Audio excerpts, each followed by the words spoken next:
आज रविवार दिनांक 4 ऑगस्ट रोजीचे कोयना धरणाचे सायंकाळी 5 वाजताचे अपडेट्स आलेले आहेत।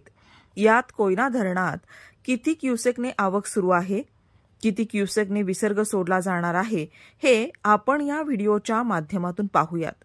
पण त्याआधी आपण जर आमच्या हॅलो बळीराजा या चॅनलला सबस्क्राइब केलं नसेल तर नक्की सबस्क्राइब करा, जेणेकरून आमचे अपडेट्स तुम्हाला लवकर मिळतील। तर आता वळूयात सविस्तर बातमीकडे। कोयना धरण क्षेत्रात मुसळधार पावसाचा जोर वाढलाय।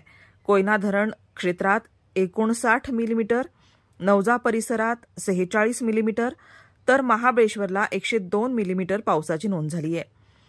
1 जून ते 4 ऑगस्ट दरम्यान कोयना धरण क्षेत्रात 4087 मिलीमीटर, नवजाला 4747 मिलीमीटर आणि महाबळेश्वरला 4553 मिलीमीटर पावसाची नोंद आहे। दरम्यान आज रविवारी सायंकाळी 5 वाजता आलेल्या अपडेटनुसार कोयना धरणात 47,336 क्युसेकने आवक येत आहे। आज सकाळच्या तुलनेत कोयना धरणात येणाऱ्या आवकमध्ये वाढ झाली आहे। आज सकाळी कोयना धरणात 44,749 क्युसेकने पाणी जमा होत होतं, तर कोयना धरणाचा एकूण पाणीसाठा 86.63 टीएमसी झालाय।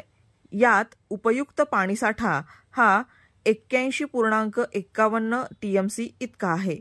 कोयना धरण सध्या 82.31% भरला आहे, तर कोयना धरणातून सध्या 52,100 क्युसेकने पाणी सोडण्यात येत आहे।